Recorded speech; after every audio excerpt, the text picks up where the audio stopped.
welcome to the CHGO Blackhawks podcast presented by DraftKings Sportsbook, America's top-rated sportsbook.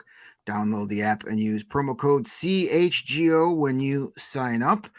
And I know this isn't the normal voice you're used to welcoming you into the CHGO podcast, but I'm Greg Boysen, joined by Mario Tirabassi. Today we are it's a short-handed. Throwback. Yes, throwback. It is. It's like we're getting close to the 1-year anniversary, so this is how this little venture started. Our guy Jay Zawoski is enjoying an all-star break extended weekend with the family, so you got to deal with just the two of us today. But we're going to do what we do best, and we're going to talk all things prospects. If you guys are diehard members, which you should be by now, but those of you who are know that every week Mario and I bust out the Blackhawks rebuild report and keep you updated on the future. Because, let's be honest, that's what most of you guys care about more than what's going on at the United Center these days. What matters most. Yeah, we're doing our best to keep you updated. So we're kind of going to bring a rebuild report to life today and get you all caught up on all things Blackhawks prospects. So it should be fun. And we're actually going to talk a little draft too. So for you prospect lovers, this one's for you. But we do have some other stuff and things to talk about. Blackhawks adjacent news, yeah. Yes, some stuff about current NHL activities. Our old friend Dylan Strome, the Washington Capitals, announced today that he got a nice new set of paper today, a 5-year contract extension worth $25 million. So a $5 million per year. That's really good for Dylan Strome. I'm happy for him. Yeah, for sure. I know that he's a divisive figure in Blackhawks history now, but is he benefiting from playing on a power play with Alex Ovechkin and playing with a team that has a lot of offensive firepower in the Capitals? Yes, good for him. Like he was playing with Patrick Kane and Alex DeBrincat when he was here, and he was benefiting from it. Like there's nothing wrong with a player who's decent being elevated by the guys around him. Like, isn't that what you want? So, I mean, I feel like that's the story of Dylan Strome, is just a guy who, is he going to generate his own offense? No. And if he is, that must mean your team is poorly constructed. But he's a guy that can complement other guys and do it well when put into the right situation, and he's been doing that. So second and third line centers, guys who play those kinds of roles, this is what they get paid in the NHL. So I'm happy for him. Always seemed like a nice guy. Didn't force his way out of Chicago. I think he wanted to stay with the Blackhawks, but good for him to get a team to invest in him. That's what he's wanted his entire career, and he hasn't really gotten it. So happy for him to get that deal. I know a lot of people are going to say, "Oh, I wouldn't pay Dylan Strome $5 million," and I just want to say to some Blackhawks fans, like, hey, like next summer, you may be surprised at who the Blackhawks end up giving $5 million to get to the cap floor there. So we'll see. They could do a lot worse than Dylan Strome sometimes. For sure. Yeah. The 5 years, $5 million. If I was Kyle Davidson, I wouldn't have given him that for this particular situation, but for the Caps, hey, they're investing in. They like what they've seen from him, and he gets to spend the next few years helping Alex Ovechkin trace history and get paid handsomely to do it. Not a bad gig. So yeah, and probably play in the playoffs. Yeah. So, good for him. It's what he's been looking for pretty much his entire career. And say what you want about him in his time here in Chicago, but he's a good human being and deserves this. So wish him well and hope it works out for both sides on that. And then the other news you had brought up earlier, Mario, was just recently, was it yesterday or the day before, the NHL ratings had come out, and league-wide they're down quite a bit from last year, but there are a lot of different reasons that can go into that. I don't think anybody in the league offices is jumping out of windows just yet. But we just got some local numbers. So what not a surprise again, but guess what? The Blackhawks local numbers are down too. They are also down. Yeah, this was coming from the Chicago Sun-Times, Jeff Agrest. Let me pull it up here real quick. So this is what he was saying. This is coming from Nielsen, and again, this is from Jeff Agrest. After 41 regionally televised games, Hawks have averaged a 1.03 household rating in the Chicago market. Says that's about 37,000 households, which is down 36% versus the same number of games last season. He says of the 23 NHL teams whose data is available, Blackhawks are ranked ninth out of those 23 in average household ratings. So it's not surprised that it's down because it's a bad team, and also it's no Pat Foley, no Eddie Olczyk. Yeah. So you're going to lose more people because of that. And I don't think the broadcast group, the rotation of Chris Voster's with Patrick Sharp and Troy Murray and the studio crew, I don't think that they've really turned a lot of people around. Some, but not a lot. So I think that goes into the into Blackhawks fans not really tuning in as much as they were last year. But that's to be expected. And once this team gets competitive again, those numbers are going to go back up. And that's sure. We say it all the time, winning cures everything. And that's true. So, if it was Foley and Olczyk, would the ratings be down 36%? Probably not, but they may be still down 30%. It's bad hockey is hard to watch, 82 games of, if you're not being paid to do it. I was gonna say, you don't have to tell me that. Yeah. But, well, and the national and you're right. The announcing thing has something to do with it, and I think it's better this year than last year when you were doing the whole live audition, and that was a nightmare logistically, and just nobody could get anything, any kind of chemistry. But overall, it's the product. The product. If the product is bad, a lot of casual fans are gonna tune out and wait for them to get better again.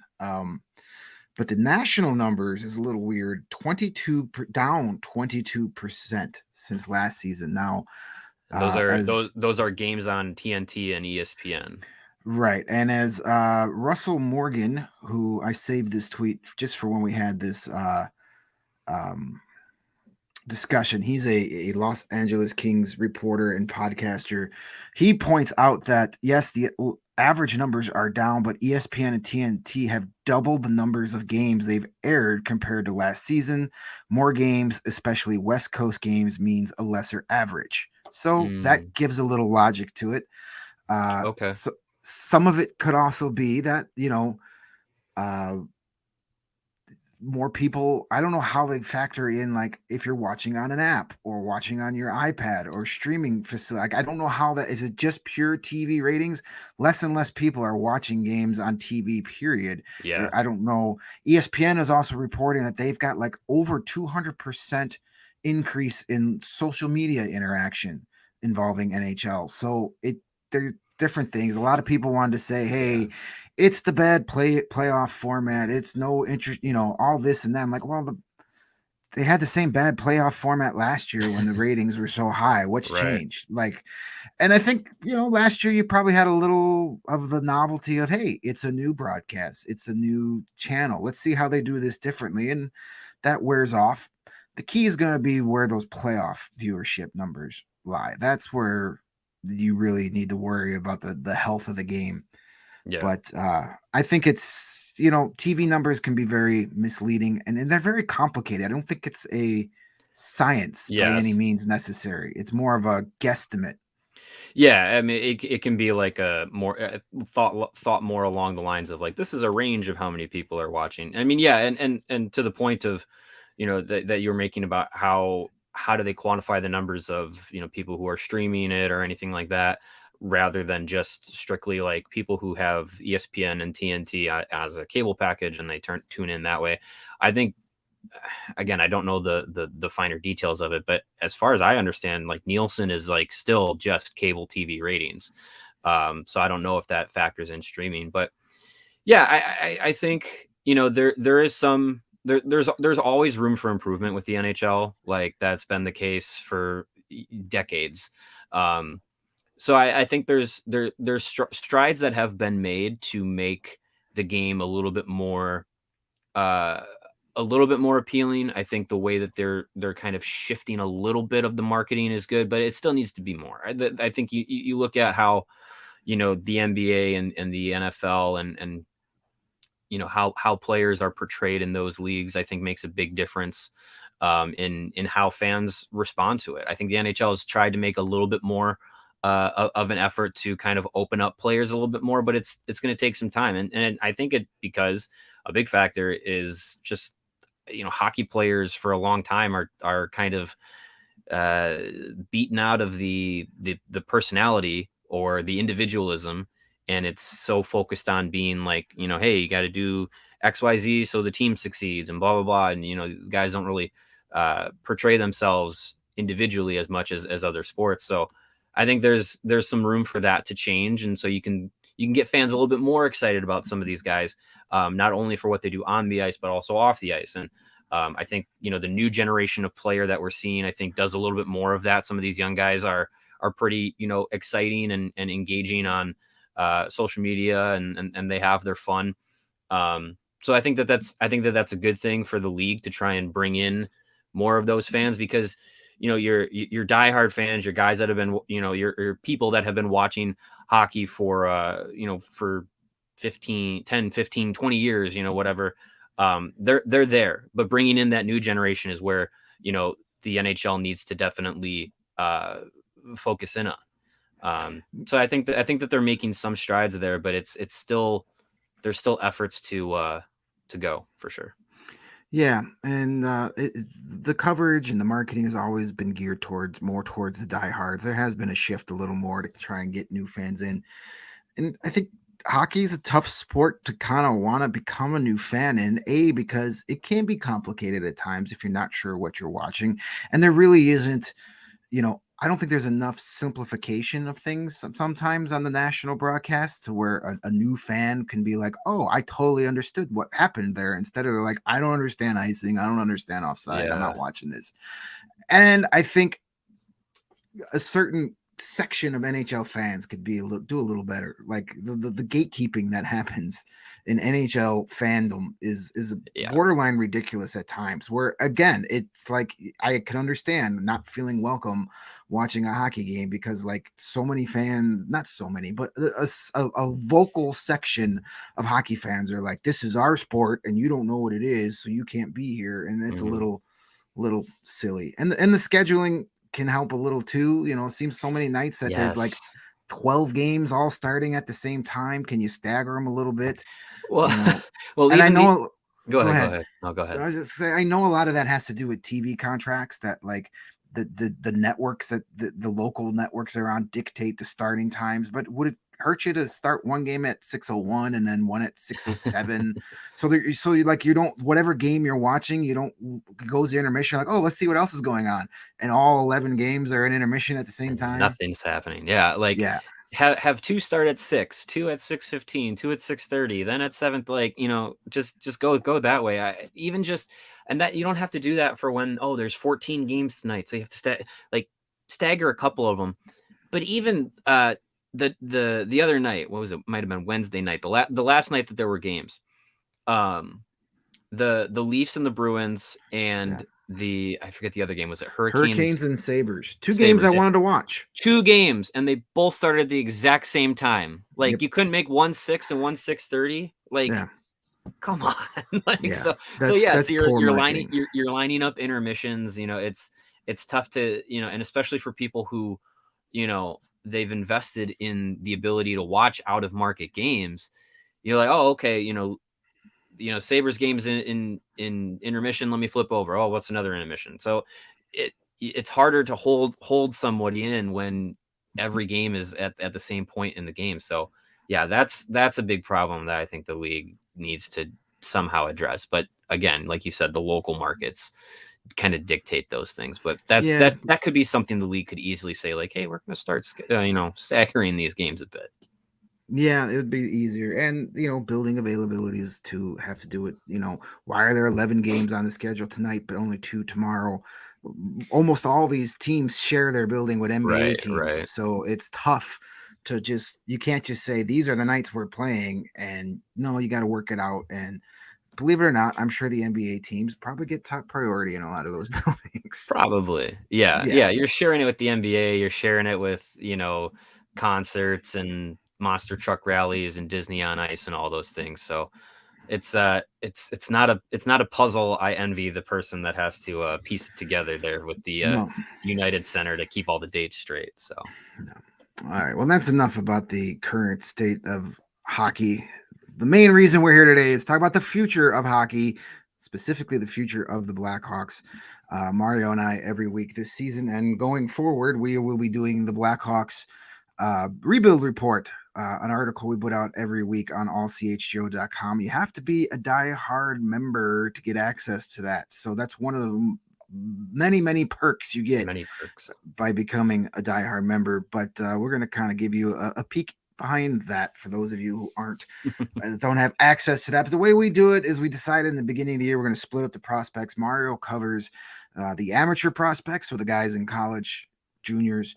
I cover the guys who've already turned pro, so ECHL, AHL, and the handful of guys playing professionally in Europe as well. So we kind of break it down to you, let you know what everybody's doing, give you the biggest news, so you stay informed. So by the time the next prospect camp rolls around, you'll know who these guys are by more than just looking at their name on the roster sheet. This week, we're going to start with some injury news, some good, some not so good. So they'll both, the biggest ones are coming in the college ranks. So Mario, I'll let you kind of keep us up to date on what's happening on the medical standpoint. Yeah. The big news was the return to the ice of Frank Nazar. He's not officially cleared to join Michigan again just yet, but good news this week was that he's back skating after having surgery prior to the season beginning on a lower body issue that I guess he sustained over the summer at some point before getting to Michigan. So he hasn't played this season, but there is optimism from that group that he's going to play by the time the season's over. It's not guaranteed, but optimistic is better than nothing. So there's a couple games for Michigan left to go in the regular season, and then Big Ten tournament time starts on March 3rd. So I think there's probably enough time if they're already if they're optimistic and flirting with the idea that he's going to come back before the season's over. I would say probably by tournament time, we should hopefully see Nazar back on the ice, which would be great. That would mean he's 100% ready to go, and get him into the Michigan lineup and get a glimpse of him for this season, because we haven't seen him since prospect camp. So it'd be great to see him there. And then not so great news for another college prospect for the Blackhawks. This past weekend, Notre Dame's leading scorer, Ryder Rolston, who was acquired by the Blackhawks a few seasons ago from the Colorado Avalanche was it the Carl Soderberg trade? Okay. So not a drafted prospect, but a guy that they acquired. We talked to him earlier this season. We saw him play when we went and saw Notre Dame and Michigan play. He is done for the year. He had I believe it was a broken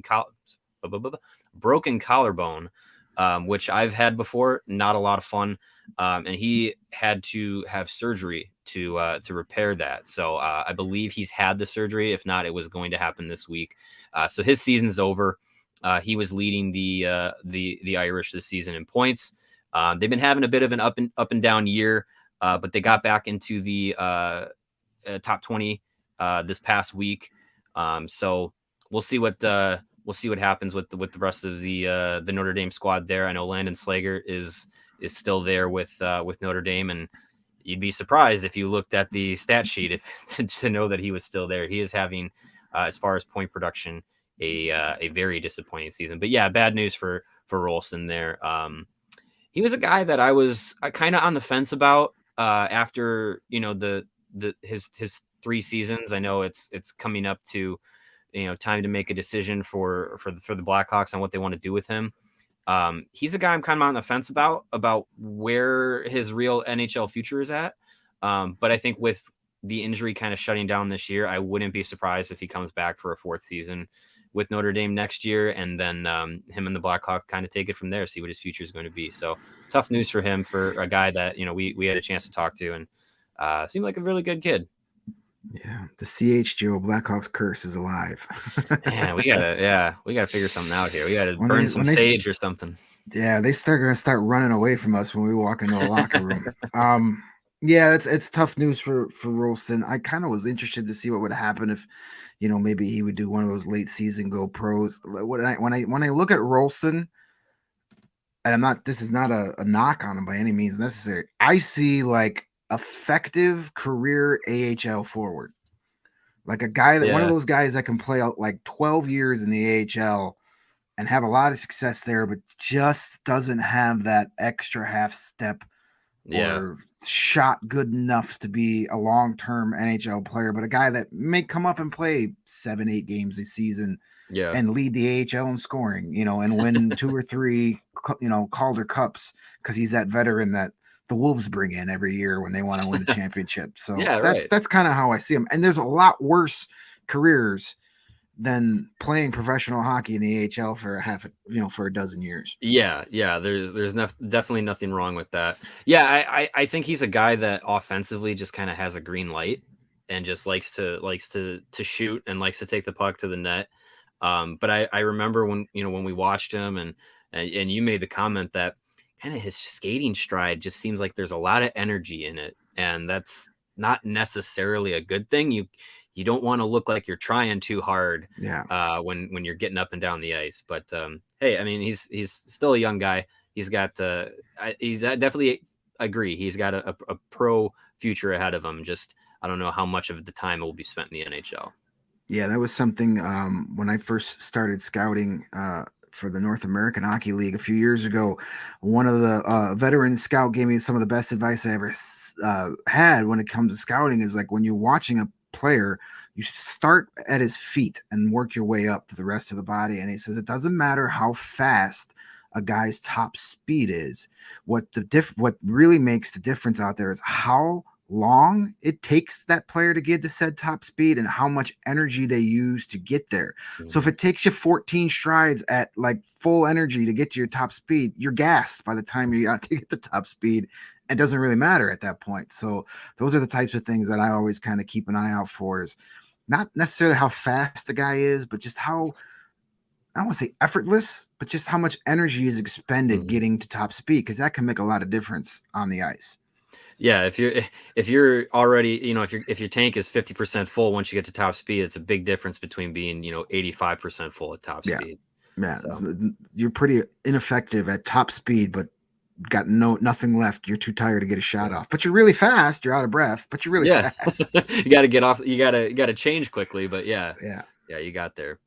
So, but those are things that could be taught, coached out of kids, and those are things. So we'll definitely be keeping a track on Rolston and all those guys in the future. And then we talk about the AHL, so it's probably a good jumping point to get an update on the IceHogs, who, and we've been talking about, hey, they're doing really good, and they should be a Calder Cup contender, and then they go on a 7-game losing streak to start the calendar year.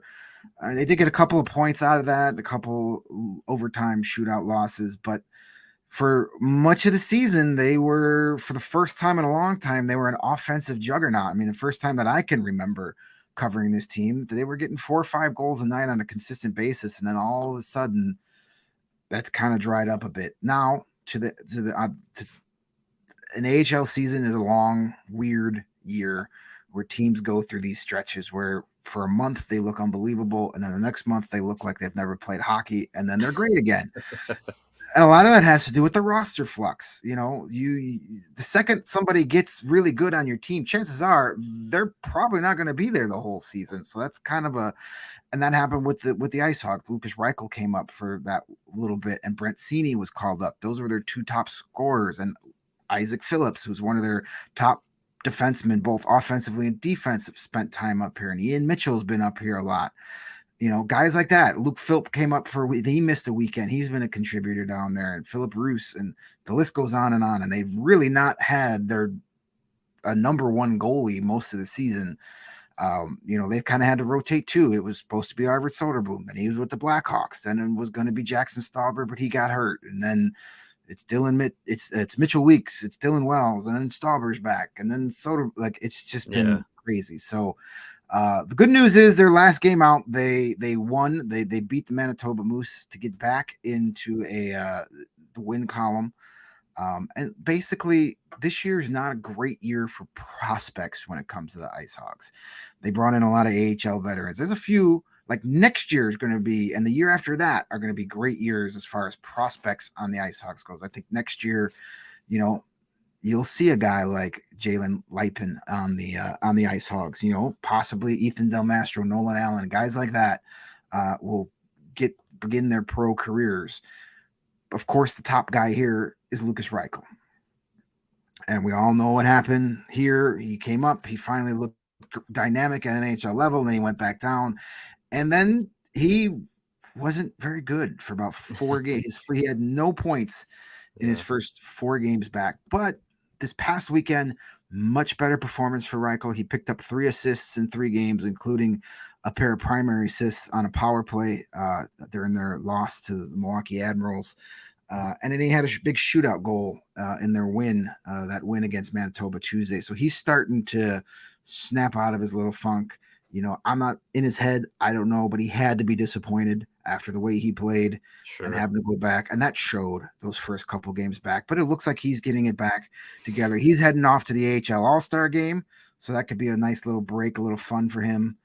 And then the other big news was Arvid Soderblom, who we saw appear a lot, played well. He went back down to the AHL after Alex Stalock first came back from injury. And then he suffered a groin injury New Year's Eve, I think it was, or maybe it was December 30th. And he missed about 3 weeks. And he was not great coming back either. But his last 2 starts have been a little bit better. He got yanked from a game where I think he gave up 5 goals on 15 shots and did not come out for the final period. But his last 2 efforts have been a lot better. He had the rough start in Milwaukee. That was when he gave up the 5 goals. But that was the game you were at, weren't you there, Mario? That was the game I was at. So about that curse, Yeah, you were enjoying some Panther Arena tacos that put you on the IR list for a couple of days. Yeah, they allegedly, yes. But he bounced back. He got some the next 2 games he started, and he gave up just 5 goals on 70 shots.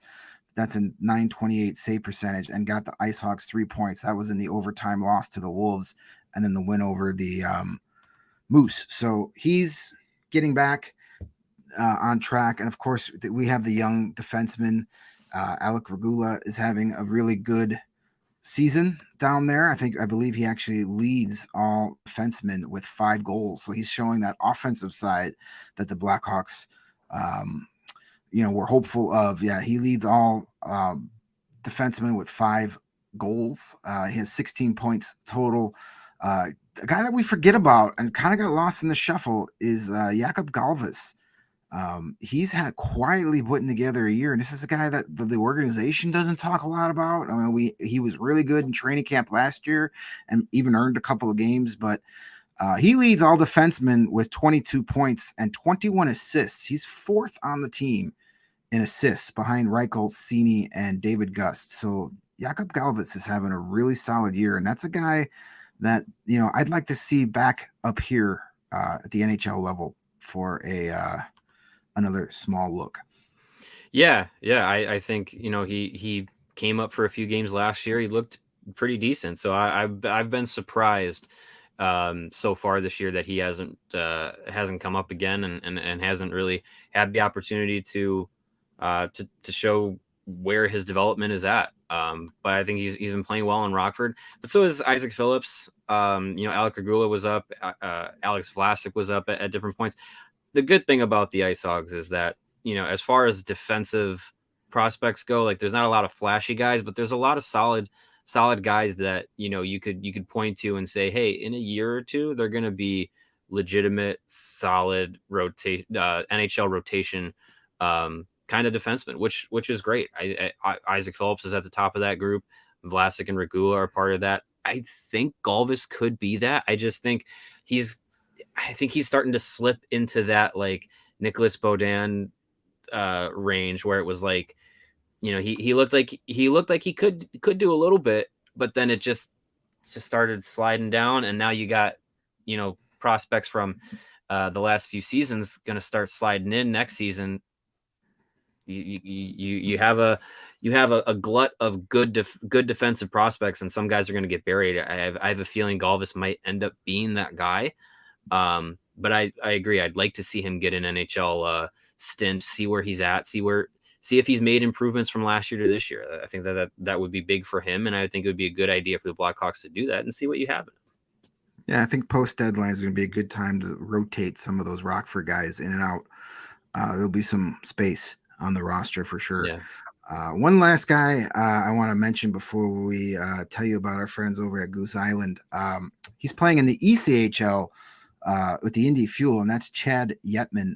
He was a 6th-round pick back in 2020. He spent most of last season with the IceHogs and was a bottom 6 guy and contributed at times, but he's been really great in the ECHL. He's had a couple of amateur tryout stints with a couple of different, getting loaned to a couple of different AHL teams. But he has, in his last 18 ECHL games with Indy, he's only been held off the score sheet once in those 18 games. So he has points in 17 of his last 18 games. He's got 18 goals and 36 points in 36 games for the Fuel. So he's getting it done down there. I know the Fuel doesn't get a lot of pub, a lot of coverage. He's the only Blackhawk draft pick playing for Indy right now. Mitchell Weeks was down there before, but he's been up with the IceHogs a lot. So Yetman's getting it done. He's a guy to keep an eye on. I don't know if he's got an NHL future ahead of him, but he's a fun guy to keep an eye on, and maybe he'll get some extended time up in Rockford before the end of the season, and we'll see what happens there. Yeah, I think I remember seeing him a few times with Rockford over the last season, and yeah, I think he's one of those guys that kind of rides that fence between the AHL and ECHL. But good to see him succeeding with Indy for sure. Yeah, hey, Goose Island, they jumped on recently with us and are the official beer sponsor of CHGO Sports. And I mean, can you think of a better group to be combined together? Goose Island and CHGO? I can't. They are Chicago's beer since 1988, and look, it goes without saying. I am a big fan of the Blackhawks Pale Ale, the limited release from Goose Island. Just a beautiful design on the can. If you haven't tried one, it's a great tasting beer. There will be plenty of them at the CHGO Takeover event happening on February 10th.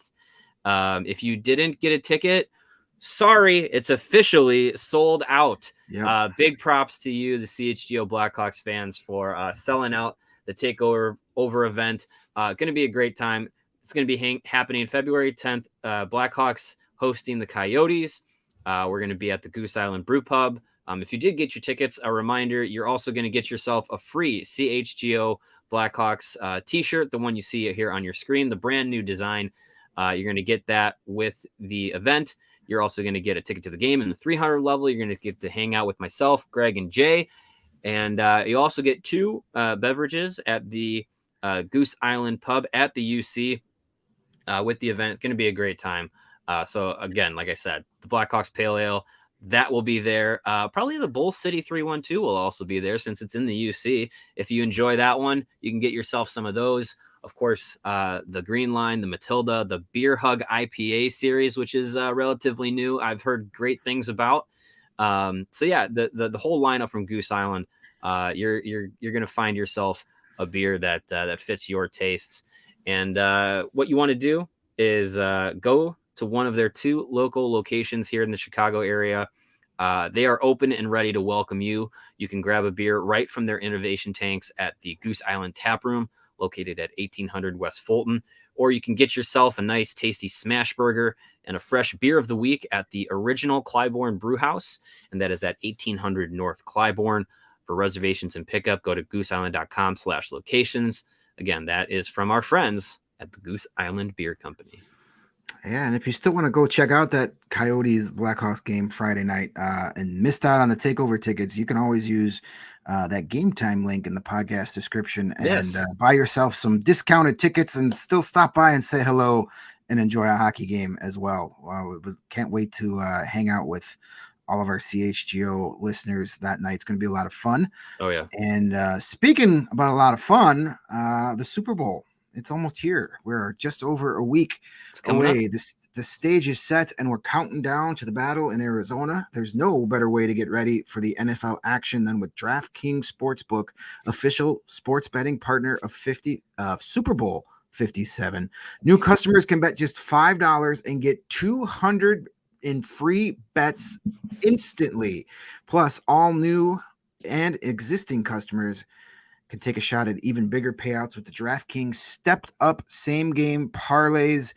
Boost your Super Bowl 57 winnings with each leg you add up to 100%. I can't wait. It's going to be a great game. I love the modern quarterback position, and you got two of the best with Patrick Mahomes and Jalen Hurts.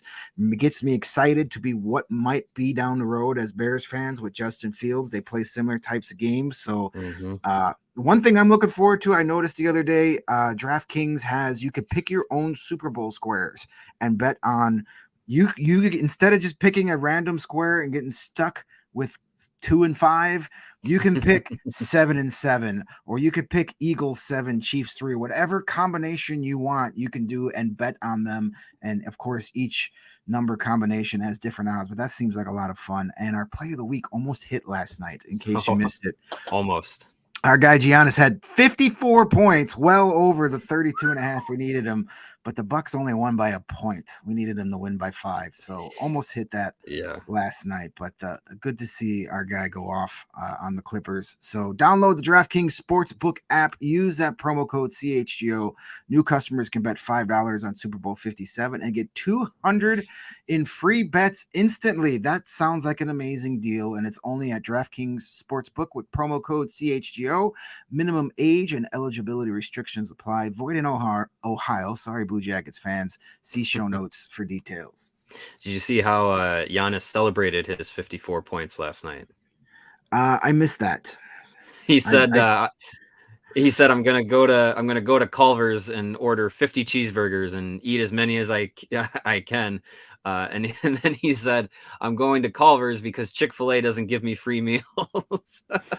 See, I knew I liked this guy for a lot of reasons. So that was good. I don't know how many he put down, but I'm sure he probably flirted with that 50. I'm sure he gave it a good run. Yeah. Yeah. And then he burned all those calories off like instantly. Oh, for sure, because he's a well-oiled machine, finely tuned athlete with a high metabolism. Right. I look at 50 cheeseburgers and I gain 6 pounds. Yeah. All right. I'm sure. Do we want to jump into some of the European guys? Well, I mean, I'm going to be honest with you. Europe is not that exciting these days. There's only 5 actual prospects over there. One of them is been hurt for a while. So, I mean, the guys to really watch over there, Victor Schornberg, we saw him a bit in the World Juniors for Sweden, was the captain of their team, had a huge goal there in the elimination round, but he's not putting up great numbers he's been playing in the Swedish Hockey League, the top league. But again, European kids, teenagers playing in the men's league, they're not going to get a lot of minutes. They're not going to get a lot of, they're going to play fourth line. They're going to play 9 minutes a night. They're not going to get the opportunities. He was sent down for a weekend to the under 20 league to kind of jumpstart him. And he played 3 games down there and he had an assist in all 3 games and then came back up to the top team, the Lakers there. And he had an assist in his last game. So it was his first point in the SHL in quite a while. So but the Blackhawks know we saw what the Blackhawks saw in him if you watch the World Juniors, a high energy guy, a guy that leads by example, goes to the dirty areas of the ice. He's going to be one of those grindy bottom six guys if he gets here. But I think there is an NHL future for him. I'm sure he'll come over at some point in North America, probably not next season. I'm guessing he's going to stay. So it's a little too early still. Let him progress out there, and then maybe in 2 years come back and see what he could do in the AHL. Other than that, the European prospects, there's not any top prospects over there. Everybody over there is 4th, 5th, 6th rounds. You got a couple in Finland with Antti Sarella, who's playing well.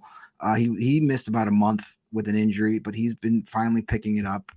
So yeah, I would love to say, oh, these European prospects are just killing it, but it's not that exciting. What is exciting is the guys we have over in juniors and college here, and I'm sure our listeners are getting tired of hearing me ramble. So it's your turn, Mario, to keep us updated. What's going on with our CHL prospects? Yeah, there's a lot going on. I mean, obviously coming off the heels of the World Juniors, the Blackhawks had 4 prospects with Team Canada, which was a lot of fun to watch. Colton Dock, he got hurt, so that was a bummer way for his tournament to end, but still gets a gold medal for his efforts. But yeah, the big 3 there with Nolan Allen, Ethan Del Mastro, Kevin Korchinski. They've all rolled off of their World Junior performances and jumped right back into their respective leagues and have made pretty good impacts. Korchinski leads the Seattle Thunderbirds defenseman in scoring this season. He's well over a point per game player in the WHL this year, which is great to see.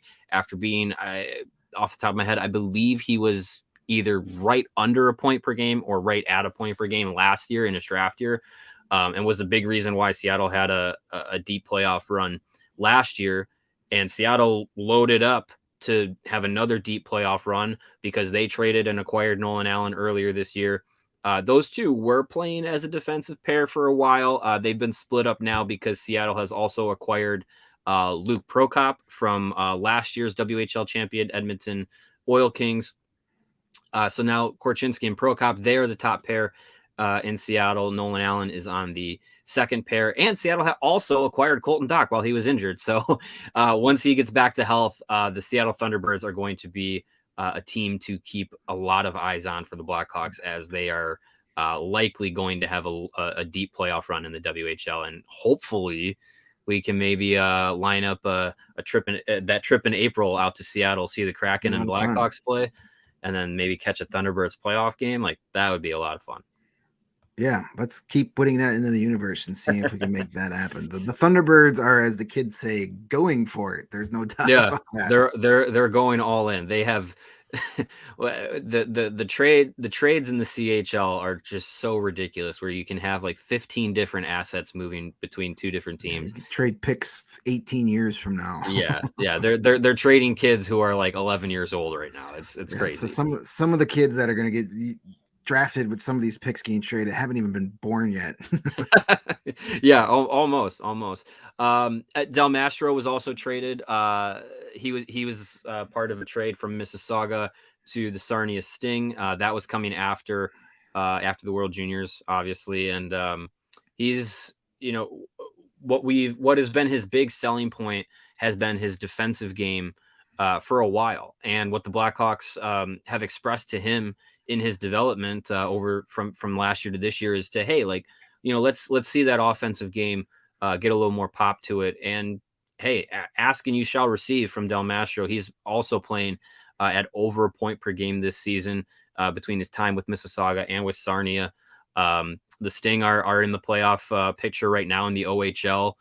Del Mastro is a part of that right now, and he's getting top minutes. And I think those guys, Allen, Korchinski, Del Mastro, like that next crop of defensemen are going to be very exciting for the Blackhawks, because you got guys who have size, who can move well, and especially with Korchinski, you have a guy who can be a dynamic offensive threat, and then Allen and Del Mastro can chip in offensively a little bit, but be that more shut down presence that I think is going to be very valuable for this club moving forward. So those guys, they're turning a lot of heads for sure. And those are the easy ones to talk about. One guy that you did mention as a potential future member of the IceHogs for next season that we were really excited to see at prospect camp, but then because of a shoulder injury that required surgery, he didn't play, and then he's missed a big chunk of this season. But Jalen Lipin, he is now healthy. He is another guy that got traded. He went from the Oil Kings in the WHL to the Tri-City Americans, and he is playing over a point per game since he's returned to the lineup for Tri-City. And he's a guy that was the last pick of the former GM, and was in the 7th round steal. I'm going to say right now he's a guy that I think he doesn't have a lot of size, but size doesn't keep you out of the NHL anymore. He's a guy that's got some offensive pop, definitely a high energy player. He's someone who is definitely flying a little bit under the radar as far as Blackhawks prospects go, but how often do you see a 7th round pick the year after they're drafted get an entry level deal? Not very often. So yeah, no. I think the Blackhawks have kind of I'm not going to say diamond in the rough or hidden gem or anything like that, but definitely a guy that a lot of teams may say like, hey, why didn't we see this guy earlier? Why did he get to the 7th round? So the plan is, we have been told the plan is for him to come to Rockford next season. I wonder, off the top of my head, I don't know where Tri-City's at in the playoff standings, but I wonder if he might be a guy that comes in towards the end of the AHL season and maybe gets some time around the IceHogs and maybe gets into the lineup. Who knows? Yeah, as much as we criticize he who shall not be named, that last draft class might be looking pretty good. I mean, yes, Nolan Allen was a stretch at the first round, but he's by all indications he's going to be a solid player. Ethan Del Mastro was part of that draft in the 4th round. Lipin was way down, as you mentioned, 7th round. Yeah. So, I mean, even if you get Lipin, all he does is come and play for Rockford, never plays for the Blackhawks. If 4 or 5 good years in Rockford, that's a pretty good 7th round pick. Not a lot of 7th round picks even get to the AHL. Right. Yeah. Yeah. So it would be interesting to see what happens with him. And then one guy that I do want to make mention here before we move on, as far as the CHL guys go, it was mentioned in the chat here. Also, would be remiss if we didn't mention Jay's favorite prospect, Samuel Savoie, 3rd round pick. Fan favorite. Oh yeah, fan favorite. A 3rd round pick from this past summer, in the Quebec Major Junior League with Gatineau. He is, he was well under a point per game guy last season in his draft year, but Kyle Davidson and the Blackhawks staff obviously pointed out his work ethic, his play style, his character. Those are things that they focused on, and he was someone that you could tell by the way he plays had to jump out to them. The comparisons to Andrew Shaw have already been made, and I think maybe not too far off. If he pans out to be Andrew Shaw, fantastic. That's great. He is playing over a point per game in the Q this year with a team with Gatineau that I believe is going to be in the postseason. Probably going to have a good shot at going deep there. So we might end up seeing a couple Blackhawks prospects in the Memorial Cup when things are all said and done this spring. So that would be very exciting to see. Yeah, for sure. Hey, we've got some people from all over the place watching today. I noticed we had a viewer from Tucson, Arizona checking in. Gravely Diggs, hello to you. It's never miss a podcast. We appreciate that.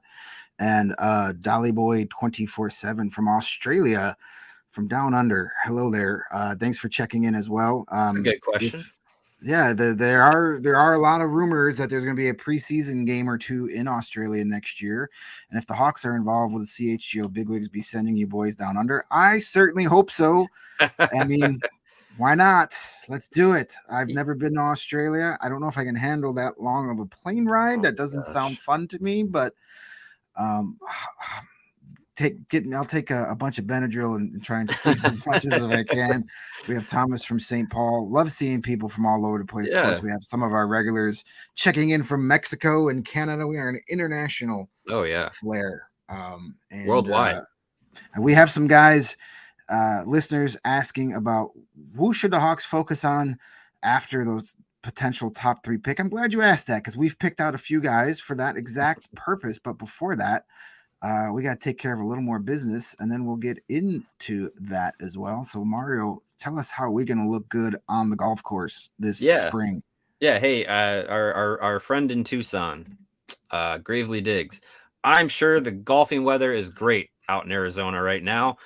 So if you want to send us some plane tickets to get down there, and we'll cover the greens fees. But we're going to be coming down with our Pins and Aces gear, looking fresh out there on the links. Pins and Aces is the official golf apparel partner of CHGO and the presenting sponsor for the Big Drive Energy Golf Podcast on the All City Network. They have tons of golf apparel that's going to make you look great out there on the course. Of course, a family-owned business. They have amazing polos, hats, golf bags that can be customized, and the favorite, the beer sleeve, the innovative product that allows you to store up to 7 beers right inside your golf bag and keep those drinks cold the entire round. Hey, beer cans, soda cans, sparkling water cans, they're all basically the same size. It can be a sleeve to keep whatever drink you want cold. It can be very versatile and very useful out there on the golf course. So be sure to check out pinsandaces.com. And when you do, use the promo code CHGO.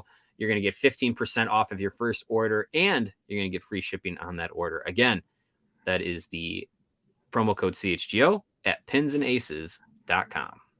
Hey, we love all cans here at CHGO Blackhawks. Yes, we do not discriminate. We are can friendly. Yes, give us your cans. The ComEd Energy Efficiency Program is committed to helping families and businesses in the communities they serve manage energy usage and lower energy bills now and into the future. ComEd offers a wide array of incentives on lighting and other efficiency programs to commercial, industrial, and public sector customers of all sizes across their territory. Customers can inquire about how to upgrade outdated lighting to energy and money-saving efficient LED lights. Learn more about network lighting to operate your lights through your mobile device and track your facility's energy uses, and more.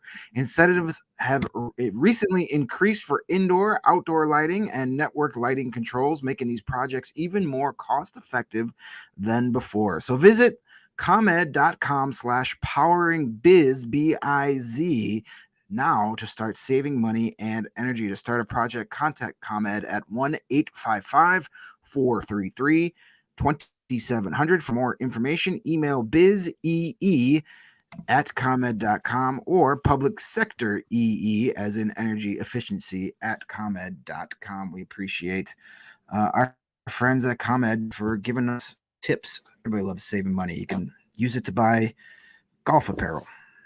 Yeah. And save up for plane trips to Tucson and Australia and all that, like our friend Brandon says in the chat. Get $2 super chat. Thank you, Brandon. Save up those credit card rewards miles. I wish my credit card had that. I think that's maybe my fault, but it does not. Yeah. Yeah. Those like $90,000. At least you're getting something. Yeah. Right.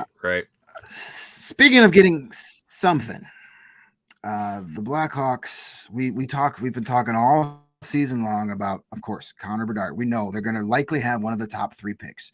We know if it's number 1, it's Connor Bedard. If it's number 2, it's Adam Fantilli. If it's number 3, you got Mitchkoff, you've got Leo Carlson, you got a couple options there. But we're going to have at least one pick in the second half of that first round. We got the Tampa pick.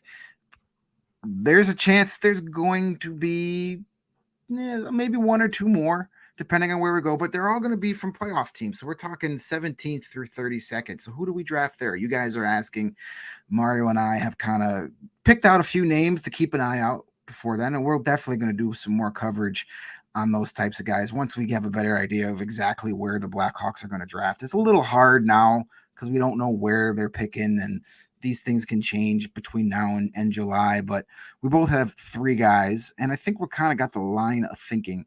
I know you guys are talking in the chat that, hey, the Hawks need to invest more in forwards, and I agree with that. As Emily Kaplan told us earlier this week, the Blackhawks saw how good the defense were last year, and that's why they traded to get Kevin Korchinski, and they took Sam Renzel as well. So knowing that this year's forward group is elite, stock up on those defensemen last year and then get your forward. So I've got 3 forwards that I think they should target. Mario's got 3 players. My first 2 guys are a little on the undersized section, but then the third guy will quench your thirst if you need some size. My first guy that I think the Hawks should be looking at is Jaden Perron. He is playing for the Chicago Steel. He's a 5'8", 157-pound forward. He's got 16 goals, 24 points in 37 games for the Chicago Steel, our friends just up the road. Last year, he had 17 goals, 45 points in 60 games. He will be going to the University of North Dakota next season. So I know college guys. I think Kyle Davidson kind of likes those college guys, and he's going to one of the best programs. So that's a guy. And plus for him, not related to David Perron. There's no relation there, just in case you were wondering. But he is an elite passer. Yes, he's undersized, but as Mario said, that doesn't necessarily keep you out of the NHL like it used to. It's his passing ability that has scouts drooling. He's one of the most efficient and skilled high-low passers in all of junior hockey, be it Canada, United States. He just gets that puck through layers of defense that you don't think there's a lane, and he uses his puck moving ability to get the defenseman out of position to make those passes. So if you're getting guys like a Connor Bedard or these goal scoring guys, it might make sense to have a guy like Perron that can create space and get him the puck. Second guy I want to the Hawks to take a serious look at, and I really fell in love with his game at the World Juniors, and that's Gavin Brindley, a 5'9", 157-pound forward. He's at the University of Michigan. So again, I'm going to guess the Hawks probably have seen him play a few times. They probably have seen him play a few more had Frank Nazar been in the lineup. But I'm willing to bet they've made some trips to Ann Arbor to see that Adam Fantilli kid and also Gavin Brindley. He's another one of these guys, a little smaller. He's got 3 goals and 17 points in 26 games at Michigan, but he's playing bottom 6 minutes as a younger player. But he's got fantastic speed and agility and makes plays under pressure and gets to the dirty areas. We saw him at the World Juniors. He had a goal and 4 points for Team USA. He was that guy that just, got into those dirty areas. He was high energy, high motor. I really like him. I think he fits that Kyle Davidson mode of hard work ethic, never takes a shift off. I think he could project to be a good middle 6 forward if everything pans out. So both of those guys are about the same size. The guy, if he's there when the Hawks are on the board at that Tampa pick or maybe whoever else, I think the guy I really want to get is Matthew Wood, who is a forward playing at University of Connecticut right now. He's 6'3", 190 pounds. So he is the opposite of those other 2 guys. He has that size, but he is a pure goal scorer. So he's got the size and he's got a deadly release, and he knows how to score from different areas on the ice. His biggest knock, according to some of the scouting reports I've read, is that he needs to improve his overall mobility if he wants to be an impact player at the NHL level. But that's something that could be worked on with coaching and with reps and with development. But he has, again, his shot is great. He has, as another scouting report says, he has a arsenal of deadly releases. That sounds good to me. And he's got that size. He's got 9 goals, 26 points in 27 games at UConn. He's a little older player. He played a couple seasons in the British Columbian League before going to college. So if you want the size, Matthew Wood is the dude to look at in those 20 round range there. Yeah. Guys in the teens and 20s. We've talked about the depth of this draft class. Emily Kaplan saying 50 to 60 guys in this class are going to be potentially impactful guys at the NHL level. So yeah, these are guys outside of the big four that still, like, in most other draft years might be sneaking into, the top 15, top 10 of picks in different draft years. But just because this class is so loaded, they're probably going to be in play for the Blackhawks, because they're going to have, like you said, they might have another 2 shots in the first round. They had 3 last year in the first round that they didn't expect to have.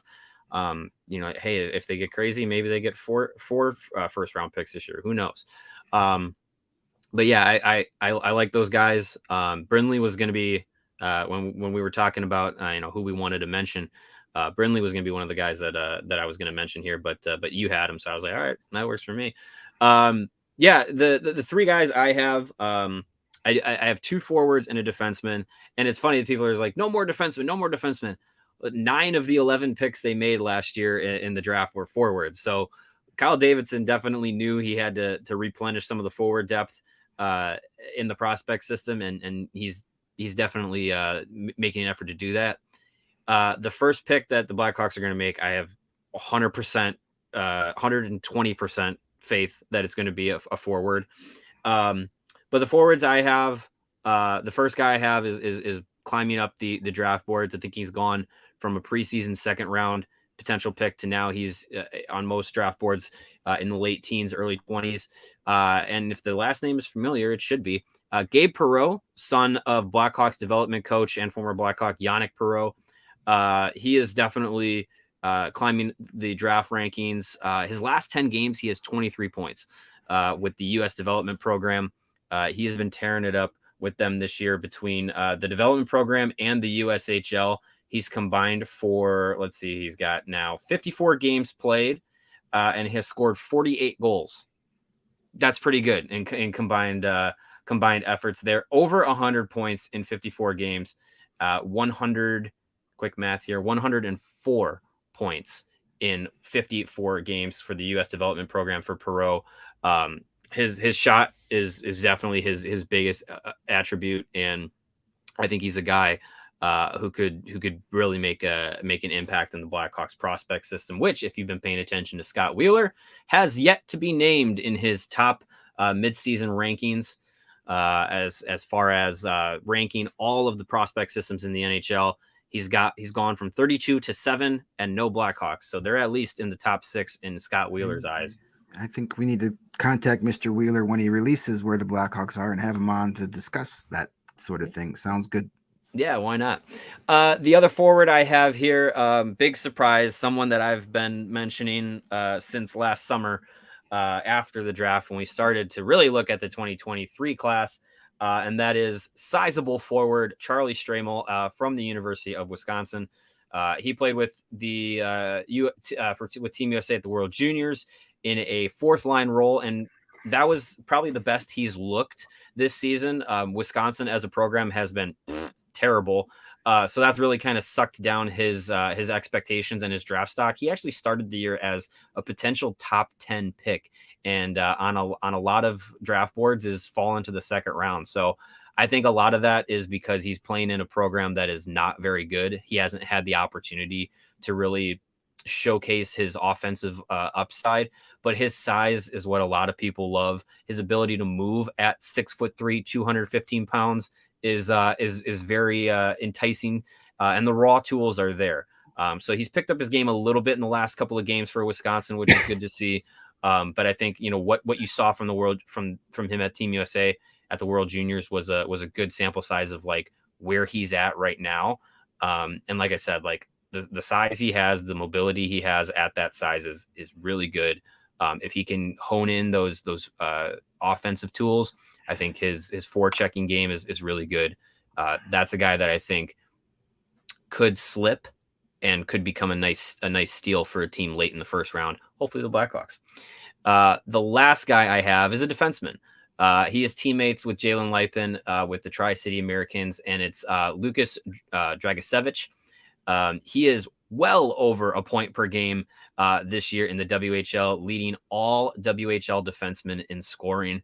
I believe it's 56 points in about almost in I think it's 47 games. is his stat line. He's got good size at 6'2", 180 pounds, right-handed shot. As much as we have loved Kevin Korchinski, I think having another guy like him is not a bad idea.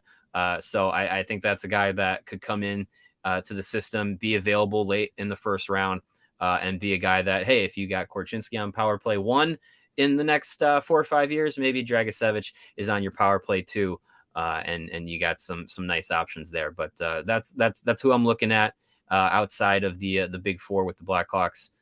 Definitely, there, like I said, there's a lot of skill in this draft class, and a lot of guys who late in the first round in other years probably are top 15 picks.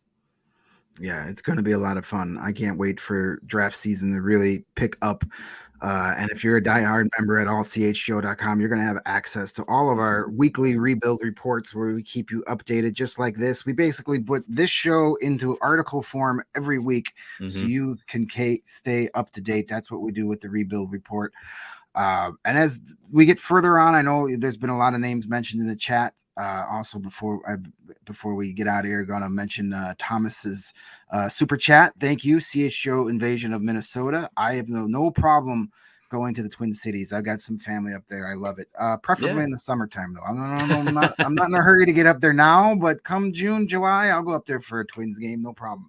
Yeah, that'll be fine. Yeah, but as we get closer to the draft and we know where the Hawks are going to pick, and we know how many picks the Hawks are going to have heading into the draft, we'll definitely be able to break down more of these guys and get more in depth, not only here on the show, but at allchgo.com. And we'll start diving more into these prospects once the NHL portion of this year ends for the Blackhawks. So there'll be plenty more of these types of discussions and articles over on all CHGO, but we're well over time right now, so we gotta wrap things up. We had a lot to cover, and we didn't even get to all of it. Want to mention too, big NCAA intra-season tournament starts on Monday. The Bean Pot between Northeastern, Harvard, Boston College, and Boston University. Obviously, Ryan Green and Drew Comezzo with BU are going to be guys to look at and keep an eye on for Blackhawks fans. Two guys that I think are going to factor into the future in a couple of years. Absolutely. And if you need a lot of live updates for that, I'm sure our pal Kobe Cohen will be tweeting all about the Bean Pot. If he's not on the broadcast. Right, exactly. He'll be paying attention to that for sure. Kobe will keep you updated. So that's going to wrap up our a bit lengthy prospect, but we could do this for another 3 or 4 hours and not even scratch the surface. Absolutely. So keep those questions and those prospect names in handy. We're going to do this more as we move along and get into the offseason, get closer to the draft. We're going to be focused a lot on the draft. We're going to give you the best Blackhawks draft coverage anywhere. That I can promise you.